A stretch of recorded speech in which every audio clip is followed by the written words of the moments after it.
Let's make the bracha for studying Torah. Baruch Atah Asher B'Charvanu Mikol Ha'amim V'Natan Lanu Et Torato Baruch Atah Notein HaTorah. Today we're going to discuss the very well known and observed tradition of placing a mezuzah on the doorpost. We'll study where this mitzvah is found in the Torah, where its source is, where it began, how it's observed, what's written on the mezuzah, and where it should be placed, under what circumstances should it be on your home, and on which doors, and then the spiritual idea of the mezuzah being a security for the one who lives in a home with a mezuzah. And then the fourth thing we'll do is learn an approach of a practical lesson we can take from the mezuzah being placed on the outside of our house. Which means on the outside of our door, on the doorway. So let's begin with text 1 to see where the Torah writes that we need a mezuzah, page 74.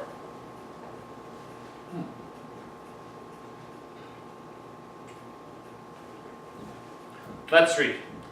We say it in the Shema twice a day, and this is how it reads. V'hayu hadvarim ha'eleh. And these words, Asher anoichi mitzavcha hayoim, that I command you today, al levavecha, should be on your hearts. And look at the last verse, uchtaftam al mezuzot beitecha uvisharecha. And you shall write them on the doorposts of your homes and of your gates.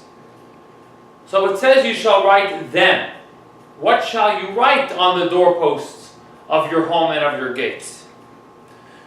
So, like in everything Jewish, we need the Talmud to tell us what the Torah meant, not because the Talmud knows, but because the one who taught the Torah, Moses, told us the commentary to the Torah as well, which was handed down from generation to generation, and what is on today's mezuzah, and on Moses' mezuzah, and on mezuzah of old, text 2a, we have it on the screen. We have this paragraph of the Shema, where it says what we just read, as well as the second paragraph of V'hayim Shemaya. Shema has 3 paragraphs.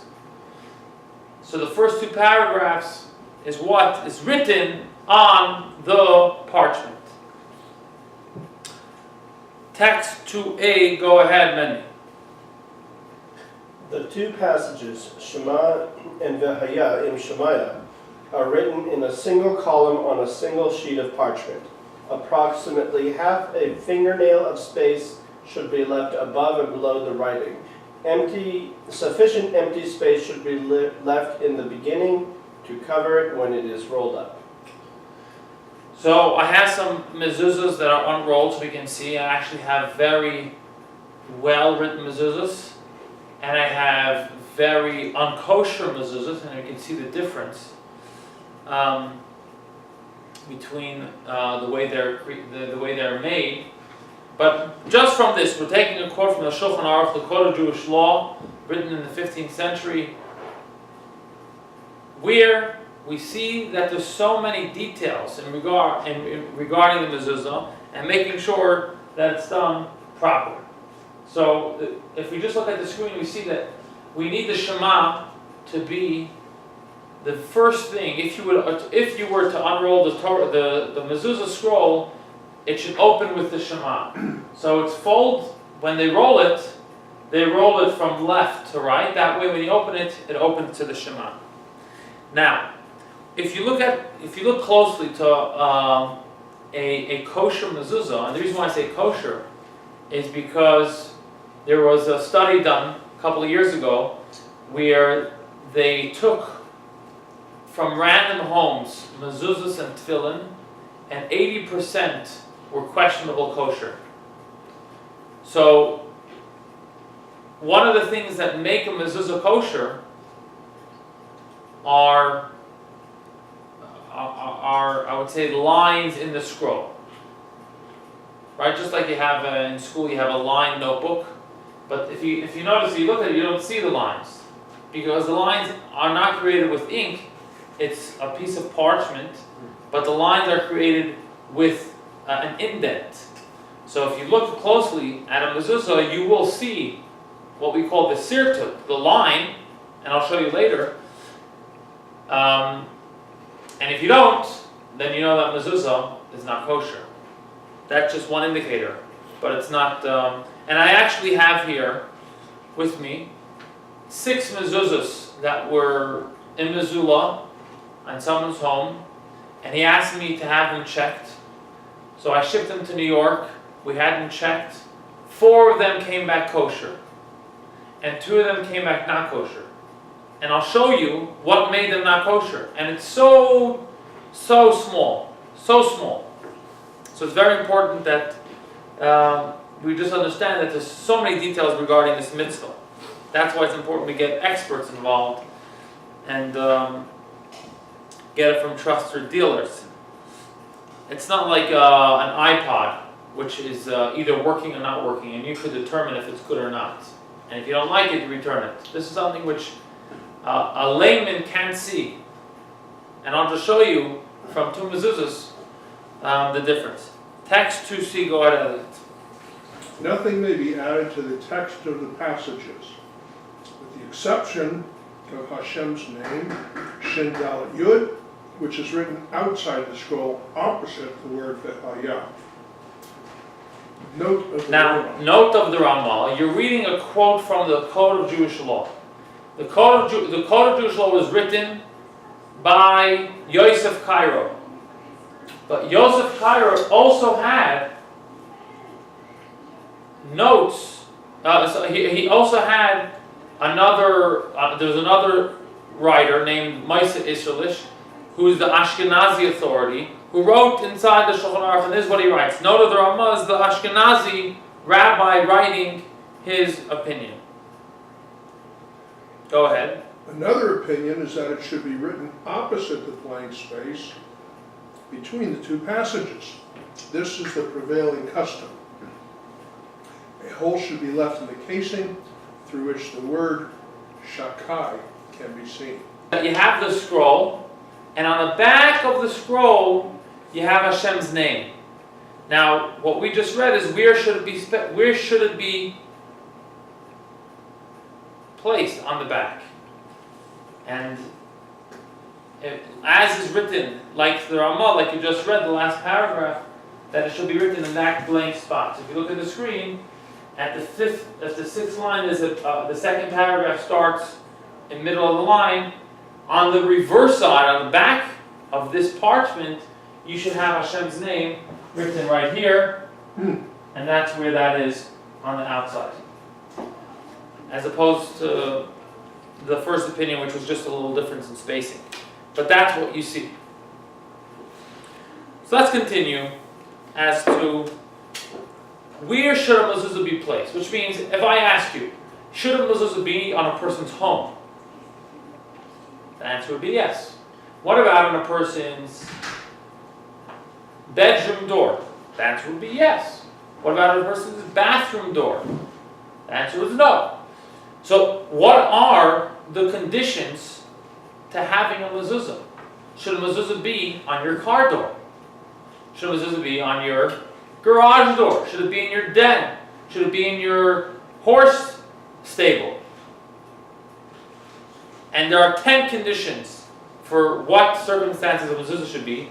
Now these are the biblical conditions. Some of these, the rabbinic, the chachamim said, although biblically we don't need a mezuzah on this door, we should still put a mezuzah on such a door, and we'll see some of those exceptions right now. But let's first see the 10 conditions, text 3. We'll list one at a time. Number 1, the room needs to be the size of 4 cubits by 4 cubits in area. it needs to have two doorposts. So if it's in an L shape,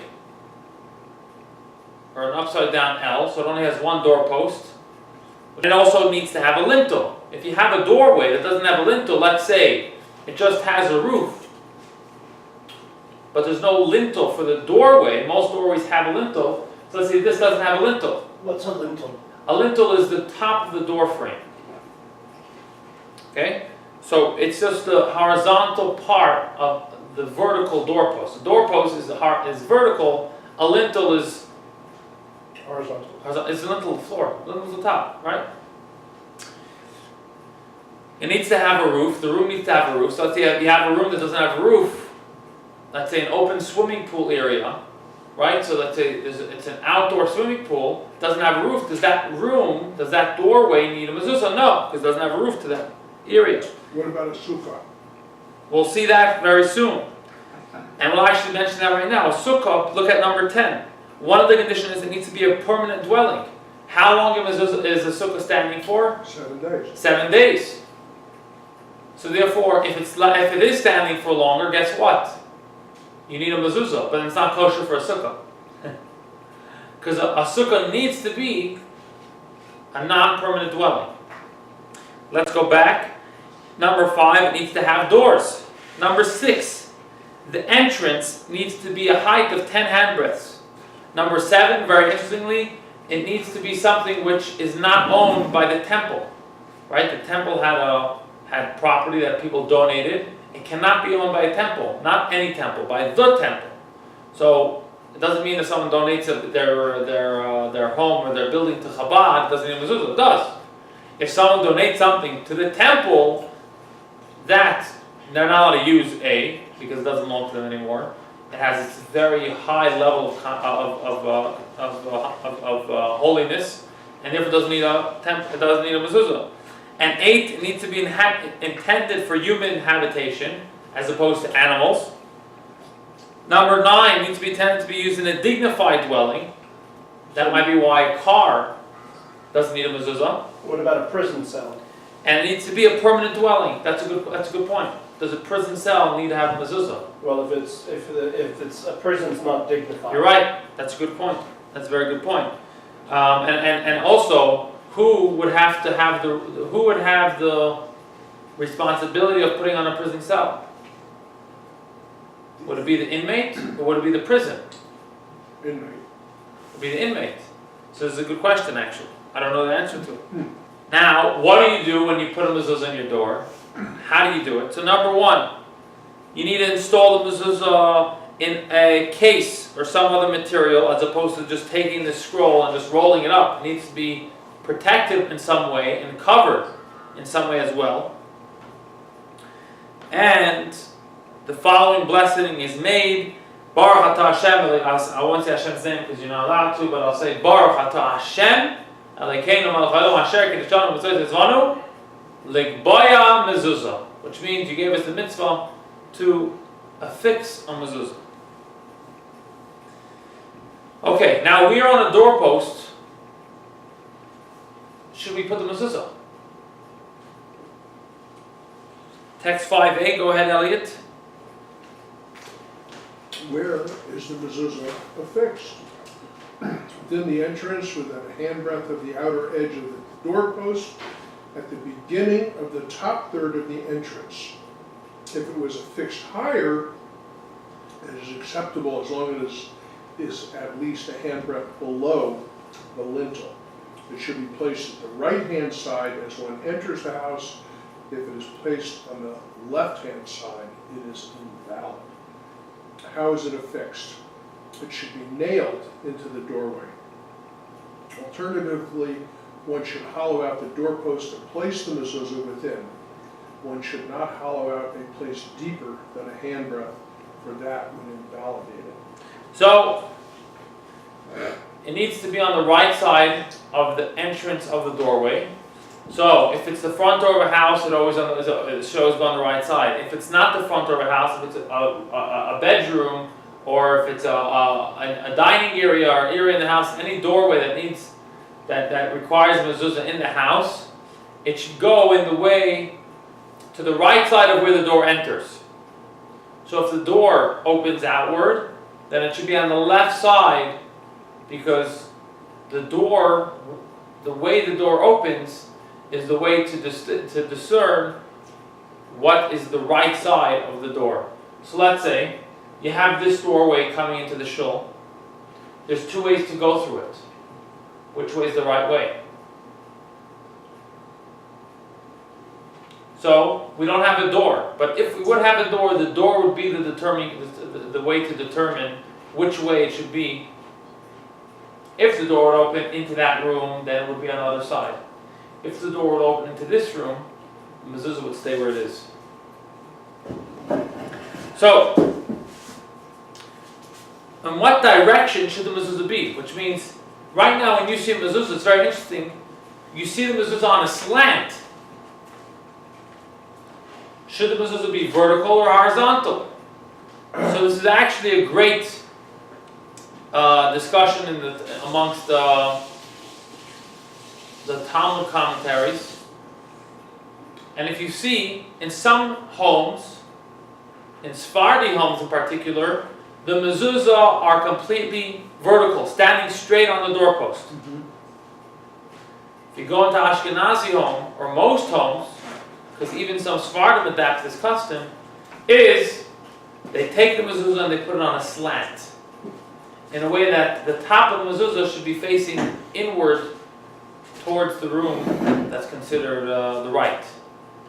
Why is it that some do it straight and some do it slanted? Text 5b, go ahead. The mezuzah must be installed vertically. This is one opinion. Its length running along the height of the doorpost. One should see it to that. Set it so that the word Shema, which is at the edge of the rolled parchment, should be facing onward. Continue, Mendy. Note of the Ramah. Such has indeed been the prevailing custom. However, another opinion holds that a vertical mezuzah is invalid. Rather, it must be laying horizontally, its length running across the width of the doorpost. The scrupulous satisfy both opinions by placing it on a slanted angle. This is the proper way, and also is the custom in these regions. The top of the mezuzah, which is the word Shema, should be towards the inside of the room, and the last line, which is the bottom, should be towards the outside.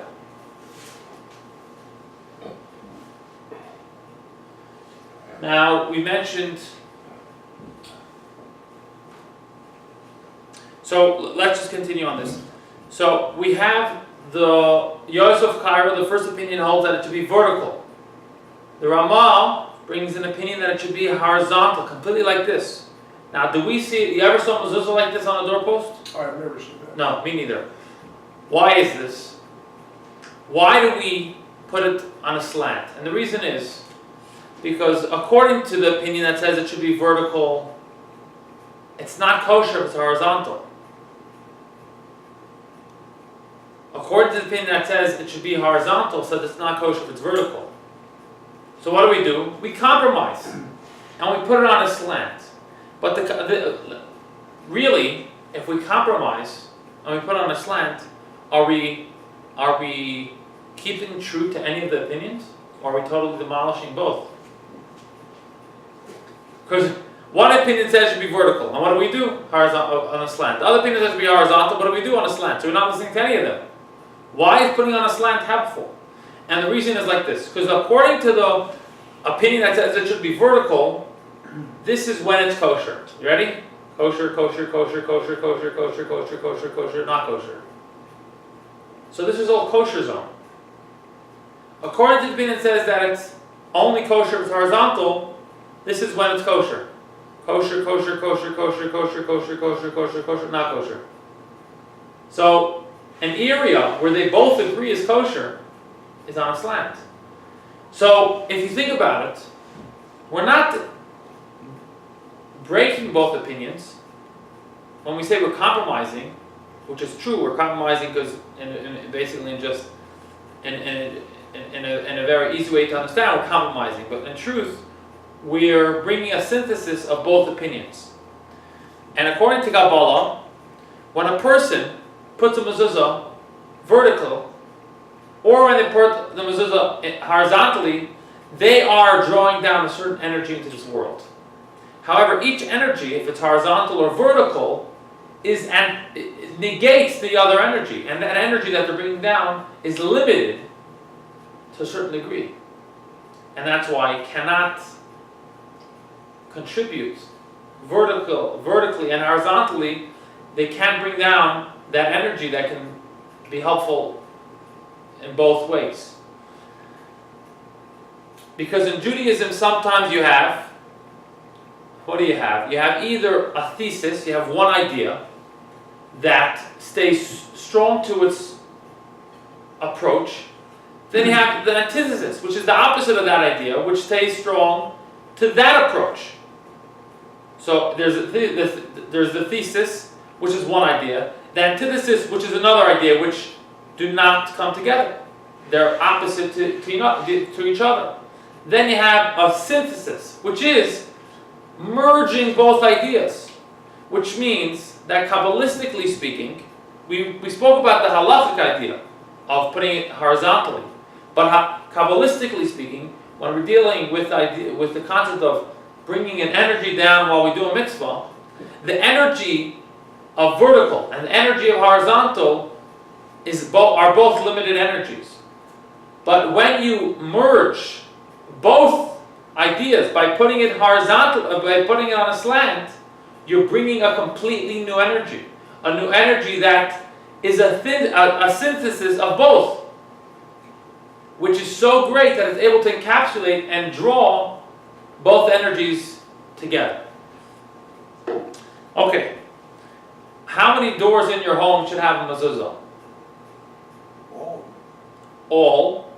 Right? All. Besides for the exceptions, like the bathroom or those rooms that are too small, or the closets that have a door but are too small, etc. Text 6. It's a positive commandment to affix a mezuzah to every doorway. Even if one's home contains several rooms and each room contains several doors made for entrance and exit. Even if one regularly only uses one door, a mezuzah is required for all doors. So let's say a person has a large home and they only use part of it, every door should have a mezuzah. Even if the number of residents in the home decreases, everyone's married, moved out, and only one entrance is necessary, all doorways still need a mezuzah. Now, do you ever see your hand touch mezuzah when you pass the door? Does your hand ever touch the mezuzah? Do you see people touch the mezuzah, kiss the mezuzah when they pass the door? Where's this from? Text 7. Go ahead, Elliot. Note of the Rema. Some say that upon exiting a home, one should place his hand on the mezuzah and say, "May Hashem guard my departure," etc. Similarly, upon entering the home, one should place his hand upon the mezuzah. So we didn't get into it yet, but we said that the mezuzah is something which is protective over its residents who have the mezuzah. So when we're leaving the home, we touch the mezuzah and we think about, or some have the custom of saying, Hashem yishmor tzeicha v'yacham yad v'adilom, that God, you guard my yishmor tzeicha, my going out, my coming in, from now into eternity. So you're touching the mezuzah, recognizing that this is something which can help and will help your protection. Doesn't say over here you should kiss it, but some people do have the custom of kissing in the mezuzah when they touch it. Now, how often should a mezuzah be removed from your doorway and checked to make sure it's still kosher? We mentioned before that a friend here, Missoula, gave me 6 mezuzahs, and 4 of them came back kosher, 2 of them came back non-kosher.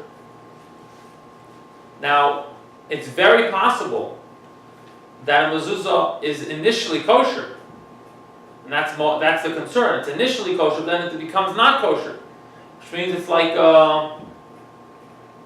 an electric circuit that sometimes wears out. It's like a shoe that the sole needs to be replaced. So how often should you check a mezuzah? So let's look what the Shulchan Aruch tells us. A mezuzah, it depends. Is it on a private home or is it on a public space? If it's on a private home, it's your responsibility, your capability, twice in every 7 years. If it's on a public home, on a public space, it should be checked twice every 50 years. Now, I personally have the custom, and not only me, but many have the custom of checking their mezuzahs and tefillin every year. It's costly, depending on how many doors you have. But the point is, every year it costs you $5 to check a mezuzah, or $50 to check your tefillin. But it's something which ensures that you're doing the mitzvah properly and correctly. At the end of this lesson, you'll see some stories printed in the back where the mezuzah has really helped people in serious problems, because the mezuzah brings a level of protection. But we want the mezuzah to be kosher. If it's not kosher, it doesn't bring that level of protection. It's really unfortunate where I've seen mezuzahs in people's home, which is literally made out of paper. Yeah.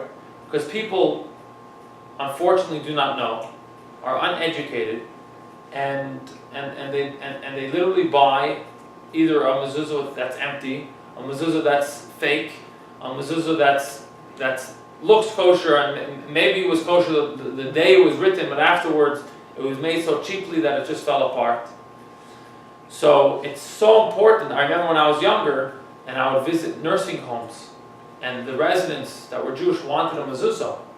So I would be the one to go buy them a mezuzah. So the question is, there's a range of mezuzahs that cost $20 to $200. Which mezuzah should I give them? Should I give them the cheapest? And after doing and speaking with the professionals, I never buy a mezuzah that doesn't have certain elements to it. And I won't spend less than $30, $40 on mezuzah. Now that doesn't mean that if you see a mezuzah that's $30, it's good. It means if you see a mezuzah less than $30, it's for sure not good.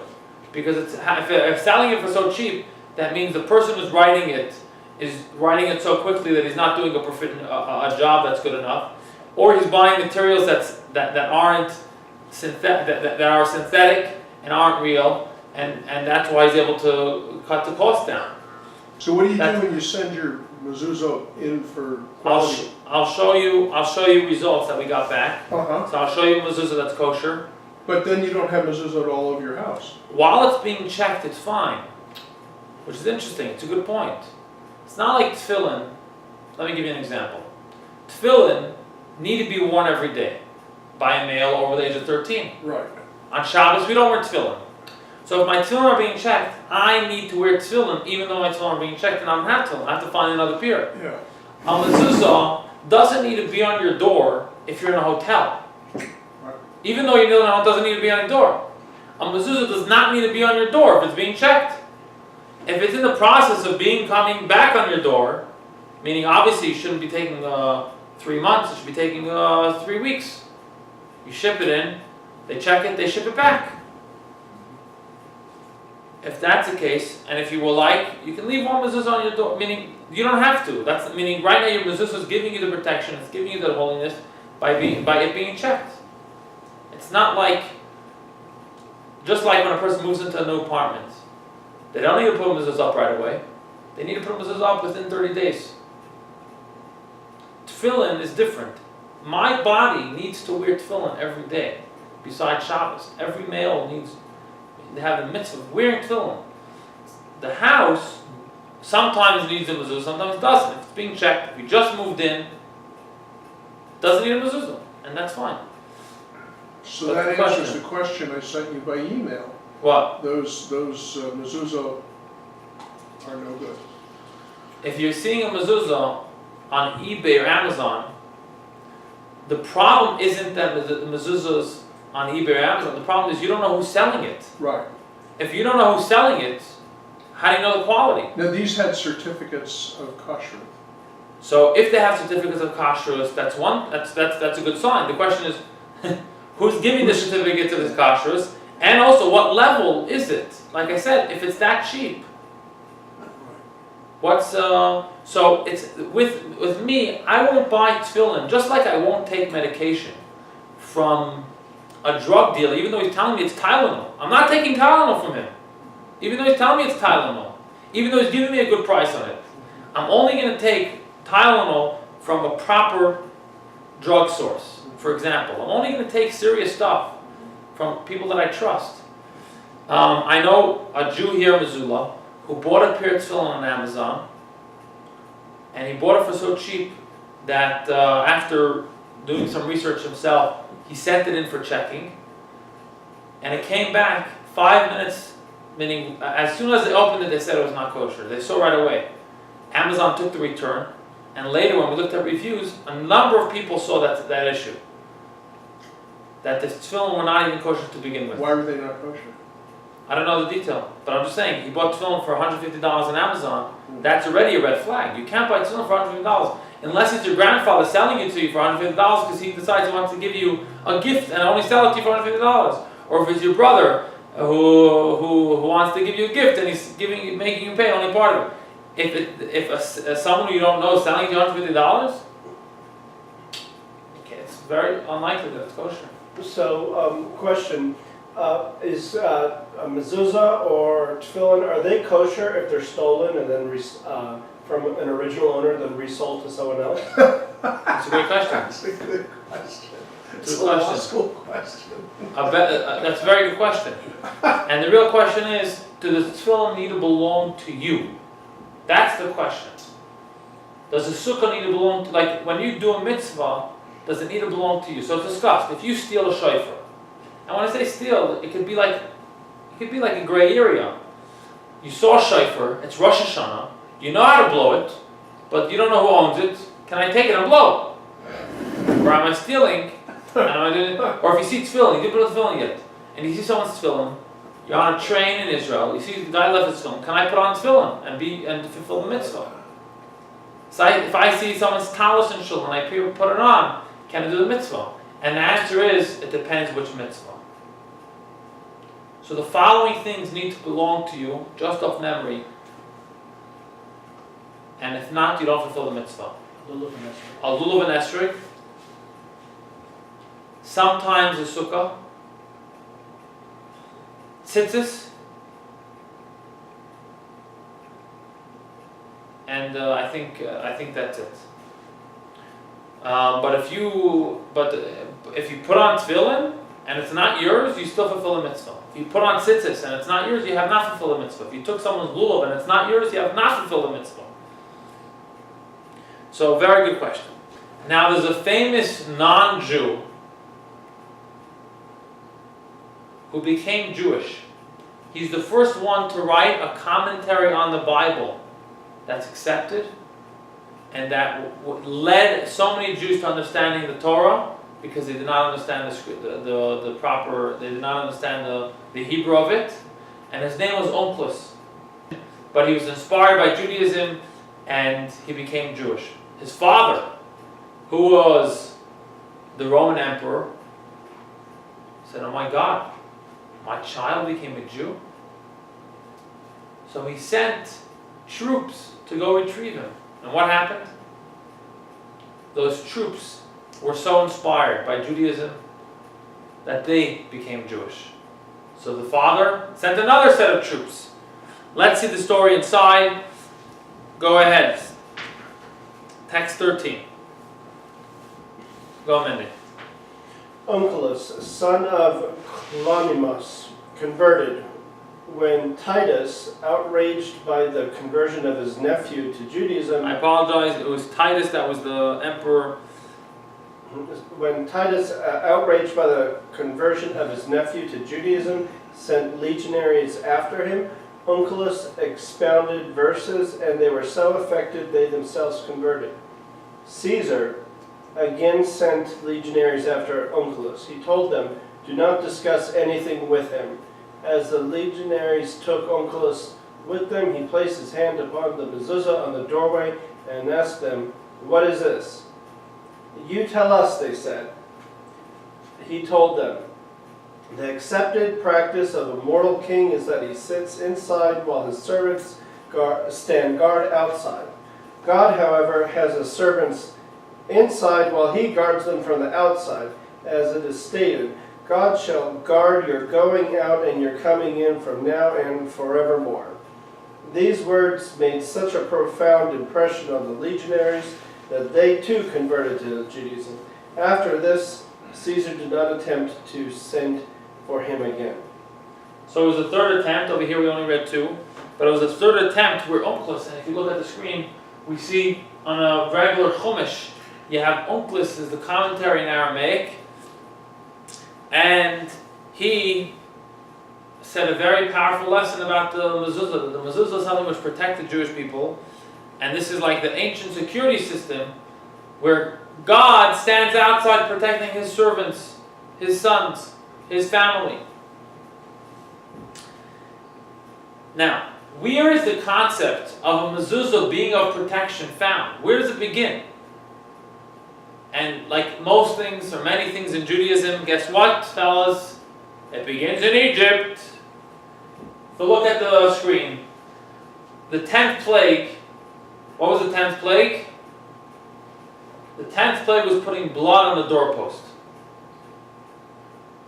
What did this blood of the sheep do? What was the purpose of this blood? To tell the angel of death. To tell the angel of death not to strike any firstborn of this household because we're Jewish. So now let's look at text 14. Now consider this. Go ahead, Elliot. Okay. Now consider, the blood of the Passover sacrifice was of lesser weight, for it was required but once, not for all generations, and by night only, not by day. Yet, by virtue of this mitzvah, he would not allow the destroyer to strike you. How much more will he not permit the destroyer into the house that bears a mezuzah, which is of greater weight, since the divine name is found therein 10 times. It is there by day and night, and it is a law for all generations. So the mitzvah of the blood was only there one night when they were in Egypt. And what did it do? It protected them from the angel of death. The mezuzah, which has so many holy prayers in it and so many holy names of God, and it's there day and night, it's always on our door, this will surely protect the Jew from any harm when the mezuzah is on his door. Now, whose responsibility in a legal sense is the mezuzah on a person? Is it on the owner of the home or is it on the tenant? So we see text 15a, the Maharsha says mezuzah's obligation upon the resident, even if he's not the owner. Text 15b. It's an obligation upon the tenant because it protects him. It doesn't protect the owner, it protects the tenant. Therefore, he's the one who's required to place the mezuzah on his door. Now, mystically speaking, the Zohar says something very fascinating about, you ready? How do you spell mezuzah? Didn't put it up. Mezuzah is spelled Mem, Zayin, Vav, Zayin, Hey. Now if you take Zayin, Zayin and put it together, it means Zaz. Zaz means move. Then if you take the next letters, Mem, Vav, and Taf, it means Maves. Maves means death. So Zaz, Maves, Mezuzah, if you rearrange the letters, means move. Death should move. Which means from here, this home, there shall not be death. Now, there's a very powerful lesson. This is the last part of the class, and it's a very powerful lesson that we learn about the mezuzah. Where is a mezuzah placed? It's placed on the doorway to and from your home. Which means right at the very entrance of your home you have a mezuzah. There's a story told in the Bible. It's not in the Bible per se, but the detail of the story is not in the Bible, but the episode is in the Bible, where there was a cousin of Moshe who fought against Moshe's Authority. And his name was Korach. And he came to Moshe with a very intellectual argument. And he said as follows. He says, Moshe,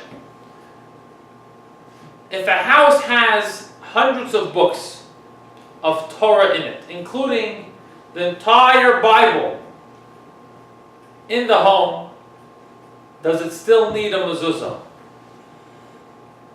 And what did Moshe respond? Yes, it needs a mezuzah. And Korach said, how does that make any sense? If mezuzah only has 2 paragraphs, and the Bible has those 2, plus many, many more, why is the Bible not good enough for the home? And with that, he challenged Moshe. But if you think about it, what's a mezuzah? A mezuzah is not a display of something in the Torah. If mezuzah is supposed to be a display of something in the Torah, then you're right. If you have the Torah in your house, you don't need a mezuzah. But a mezuzah is not a display of something in the Torah. Mezuzah is a way of bringing down a certain energy into the home, certain energy into the people of the home. And it needs to be done in the way that Hashem commanded. It needs to be done with these 2 parts, these 2 paragraphs written on parchment in a kosher, proper way, and put on the proper place in the home, on the door, on the doorpost. And therefore, it doesn't matter how many books you have. It matters if the mitzvah is done properly. And the message, really, the underlining message of this is that you can have a Jew which is full of Torah. He's full of holiness. He's full of good energy. And you can think, I'm good. I'm well protected. I'm well energized. What do I need a mezuzah for? And the idea is, young man, young lady, a mezuzah is on the doorpost of our home. It's on the threshold of our home. Because though you may have holiness in you, though you may have the energy and the Torah knowledge, or the good midos, the good personality that you may have, that's you. But what happens when you leave your home? You're open to the world. Everything's in front of you. You need protection. And what you have is simply not enough. We need to have a godly energy. The godly energy is the way God prescribes by putting a mezuzah on the exit of our home, on the entrance of our home, where as soon as we leave, we have this reminder, you're going out. You need this protection. You need this. Let's look at this letter that the Rebbe wrote to a group of brilliant yeshiva boys who finished a tractate of Talmud, and the Rebbe wrote a very interesting point to them. Mandy, go ahead. When a student of a yeshiva reaches the milestone of a siyum, which means a completion of a tractate, he may think he is now like a home full of holy books and is not obligated in mezuzah, as Korach proposed. The answer to this is that even one at such a level must have the guard of a mezuzah upon the doors of his mind and heart. The mezuzah contains the 2 passages of Shema and V'haya im Shemaya, which teaches us that a Jew, whether sitting at home or walking in the street, must always remember that he and all that he has belong to God, the Lord our God, who is one. After this comes the conclusion, the passage of V'haya im Shemaya, to fulfill all of God's commandments and act according to God's will in all aspects of daily life. So, thank you, Mendy, and thank you all those who came and all those who are watching online. This, we open the class with the source of the Torah passage where it describes the mezuzah. We spoke about some practical ideas of how mezuzah is written, where it should be placed, under what circumstances, and lessons we learned from the mezuzah, as well as this message of the mezuzah particularly being on the doorpost of the exit and entrance of your home to keep us well protected and aware that we always need to be mindful of where we are in this world and mindful that everything links back to Shema Yisrael, Hashem Elokeinu, Hashem Echad. Everything links back to the one and only God. I'll show you now the difference between a kosher mezuzah and a not kosher mezuzah. And if anyone needs a mezuzah, we always have actually. Last year, people have been coming to me for mezuzahs. So I had one, I had two. So I learned to buy 25 mezuzahs at a time. We always have enough mezuzahs for anyone who needs. And have a wonderful week.